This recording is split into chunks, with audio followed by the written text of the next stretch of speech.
Hi friends, இப்போ வந்து ஓலை பகோடா அதாவது ரிப்பன் பகோடா செஞ்சுருக்கேன். இது வந்து ஓமம் சேர்த்து செய்யும்போது நல்ல ஜீரணம் ஆகும். ஒவ்வொன்றும் ஒவ்வொரு டேஸ்ட் கொடுக்கும். பூண்டு மிளகாய் சேர்க்கும்போது அது ஒரு டேஸ்ட்டு, பெருங்காயம் சேர்க்கும்போது ஒரு டேஸ்ட்டு.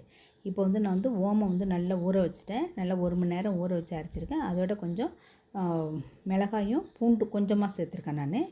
பாருங்கள், இது பாதி நான் அரைச்சிட்டு இது வந்து நல்லா நைஸாக அரைக்கணும். அம்மியிலனா நைஸாக வச்சு அரைக்கலாம். நான் வந்து மிக்சியில் அரைக்கிறதுனால கொஞ்சம் குறன்னு தான் வரும். அதை நம்ம வந்து வடிகட்டிக்க வேண்டியது தான்.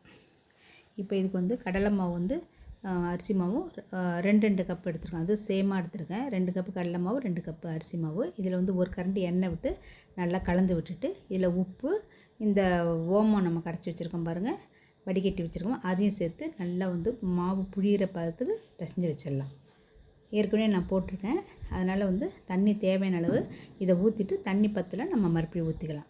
உப்பு போட்டு நல்லா பிசைஞ்சிட்டு சின்ன சின்ன உருண்டையை நம்ம வந்து உருட்டி வச்சுப்போம். இந்த பாருங்கள், இந்த மாதிரி நான் வந்து மாவு நல்லா பிசைஞ்சிட்டேன். இந்த மாதிரி அச்சில் தான் நான் புழிய போகிறேன்.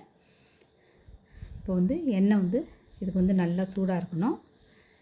எண்ணெய் சூடு இல்லைன்னா உங்களுக்கு வந்து நல்லா வந்து எண்ணெய் குடிக்க ஆரம்பிச்சிடும், சொத்தன்ட்டு இருக்கும். அதனால் வந்து தீயை வந்து நல்லா கூட்டி வச்சுங்க. அதிகப்படியான தீ இருக்கும்போது கொஞ்சம் கம்மி பண்ணி வச்சுட்டு மறுபடியும் வந்து புழிஞ்சு விட்ட பிறகு மறுபடியும் நம்ம வந்து என்ன பண்ணணும், தீயை வந்து கூட்டி வச்சுக்கணும்.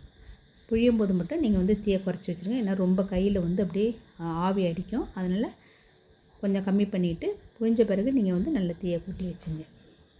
இது வந்து இந்த புழியிற இந்த கன்று வந்து ரொம்ப சின்னதாக இருக்கிறதுனால அடைக்கும். அதனால் நீங்கள் வந்து மாவை நல்லா பிசைஞ்சுங்க. மாவில் கட்டியிருந்தாலும் உங்களுக்கு அடைக்கும். அப்போ தான் உங்களுக்கு வந்து வழவழன்னு நல்லா வந்து புழியறதுக்கு வரும். இப்போ இது நல்லா வந்து ஒரு பக்கம் வந்ததும் நல்லா திருப்பி போட்டுரும். நல்லா ஈவினிங் ஸ்நாக்ஸ் மாரி சாப்பிட்லாம், சாதத்துக்கு தொட்டு சாப்பிட்லாம். தீபாவளிக்கும் வந்து ஒரு காரமான பலகாரமாக நம்ம செய்யலாம். நம்ம இப்போ இந்த மாதிரி நீங்கள் செஞ்சுக்கலாம். நீங்கள் வந்து முறுக்கு மாதிரியும் ரவுண்டாகவும் புழிஞ்சிக்கலாம். இந்த மாதிரி நான் வந்து எல்லாத்தையும் புழிஞ்சிடுறேன்.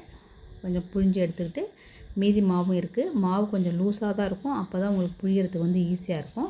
ஏன்னா அச்சு வந்து நான் வந்து ரொம்ப மெல்லிஸுங்கிறதுனால கொஞ்சம் லூஸாக தான் நான் வந்து மாவு புழியிறேன். கையும் வலிக்காமல் இருக்கும்.